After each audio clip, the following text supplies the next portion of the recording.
त्या क्षेत्रामध्ये तुम्हाला माणसं मिळतील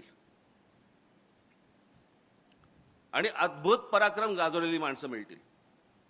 हे तुम्हाला भारताच्या देशाच्या कुठच्याही राज्यामध्ये अशी तुम्हाला माणसं सापडणार नाहीत।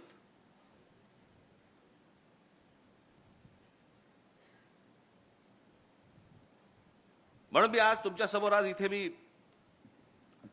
तो जो मी आलेख दाखवला होता, जे काही लोकांसमोर तुम्ही सगळ्यांसमोर जे दाखवलं होतं, फक्त झरझर झरझर झरझर तुमच्या समोर फक्त मांडणार आहे की महाराष्ट्राचं कर्तृत्व काय, महाराष्ट्राची ओळख काय। म्हणजे मी तुम्हाला आता एक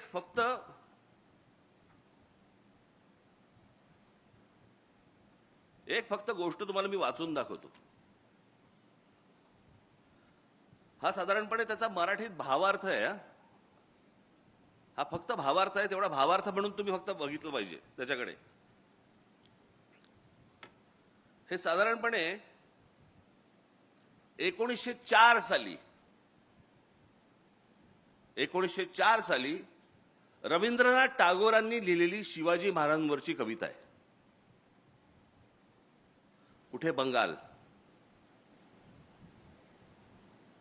शिवछत्रपतींचा आदर्श किंवा शिवछत्रपतींबद्दलचा प्रेम, हेवा हा कुठपर्यंत कानाकोपऱ्यापर्यंत पसरला होता। म्हणजे त्याचा अगदी सगळ्यात महत्त्वाचं उदाहरण म्हणून सांगायचं झालं तर शिवछत्रपतींच्या वेळेला एक व्यक्ती तशी ही पूर्वेच्या बाजूला पण होती, आसाममध्ये। त्या व्यक्तीचा आदर्श हे आमचे शिवछत्रपती होते। त्या व्यक्तीचं नाव होतं लच्छितबळ फुकंद। हा तिकडचा मोठा एक सेनापती होता आसाम मधला।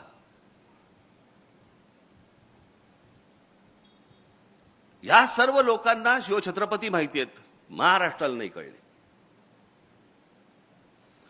ती टागोरांची फक्त मी तुम्हाला भावार्थ फक्त वाचून दाखवतो, तुमच्या लक्षात येईल। त्याला काही कवितेचं असं स्वरूप नाहीये। हे शिवाजी महाराज, आज आम्ही तुम्हाला केवळ इतिहासातील राजा म्हणून आठवत नाही, तर एका जागृत शक्तीप्रमाणे पुन्हा आमंत्रित करतो। तुम्ही तलवारीने जिंकलेली भूमी नाही, तर आत्मसन्मान जागवलेल्या जनसमुदाय हीच तुमची खरी परंपरा। तुम्ही लोकांना फक्त राज्य दिलं नाही, तर स्वराज्य म्हणजे काय हे शिकवलं।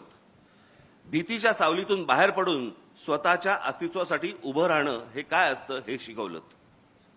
आजही आम्ही तसंच गुलाम आहोत, भीतीचे, आळशीपणाचे आणि परावलंबित्वाचे। तुम्ही शत्रूंशी लढतात, आम्हाला स्वतःशी लढायला शिकायचं आहे।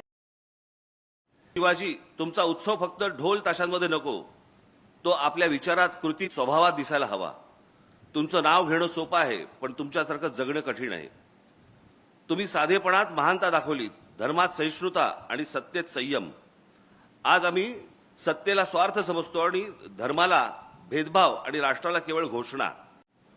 शिवाजी महाराज, तुमचा खरा उत्सव तेव्हाच होईल जेव्हा प्रत्येक माणूस स्वतःच्या मनातलं राज्य जिंकेल। उठा, जागे व्हा। तुमची तलवार आता लोखंडाची नाही, तर विचारांची असावी। तुमचा किल्ला आता डोंगरावर नाही, तर लोकांच्या विश्वासात असावा।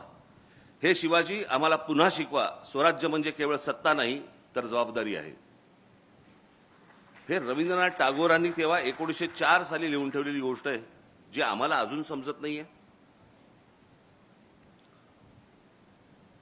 आपल्याकडची संत परंपरा महाराष्ट्राची कुठेही तुम्हाला सापडणार नाही। कोणत्याही राज्यात तुम्हाला अशा प्रकारचे संत सापडणार नाही, ज्यांनी या संपूर्ण या भागाची, या राज्याची, ज्याला आता राज्य म्हणतो आपण, परंतु या संपूर्ण भागाची संपूर्ण वैचारिक मशागत केली।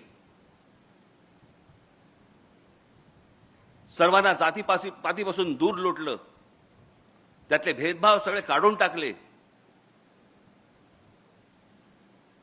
आज नुसती आपण फक्त माणसं फक्त बघूया, नुसती माणसं फक्त बघूया। लावा।